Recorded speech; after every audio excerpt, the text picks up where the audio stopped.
yozyapti. O'zbekistondagi 5 ta eng populyar kofelarni yechib ko'ramiz. Video boshlanishidan oldin albatta obuna bo'lib qo'ying. Sirli kofelarimiz. Raspakov. Very good.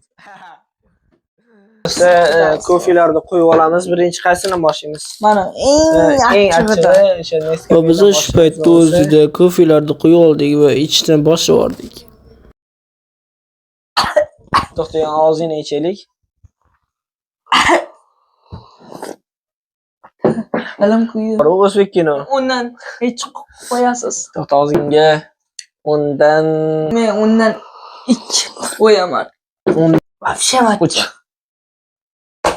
Ne? Mayli. Nestle 5 ball. Endi ikkinchi kofega o'tamiz. 365 kofe.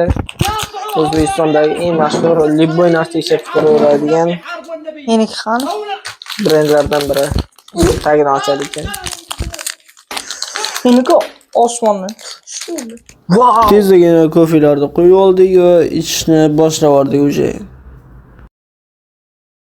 O, shirinroq ekan lekin. Shakari bor dedim. Bilaman. Doim ichib yurasan-da. Xullas bu kofega 10 dan 5 qo'ysa bo'ladi. Chunki hali bag'da yana bor 2-3 tasda.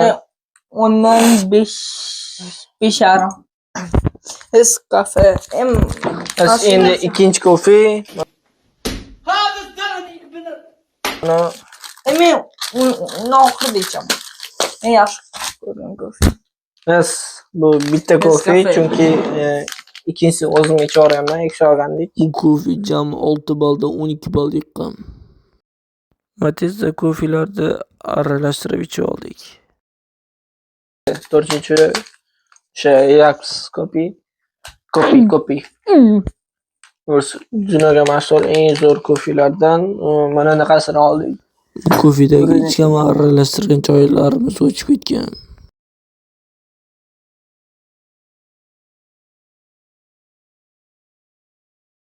Qaysi bir kofe zo'r chiqqan, bir yoki ikki. Video shu joyida like va obuna bo'lib qo'yish esdan chiqmasin. Eng zo'r kofega qo'ygan ballim 10 ball. 10. Malades. Sizlarga rahmat. Like va obuna bo'lib qo'yinglar.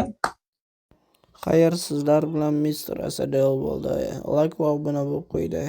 Xuddi shu joyda shoshmay turasizlar do'stlar. Bilaman videoda juda ham xatoliklar ko'p.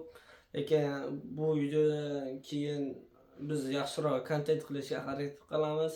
Sizlar obuna va like bosinglar, bizlar qo'llab-quvvatlashdan to'xtamanglar.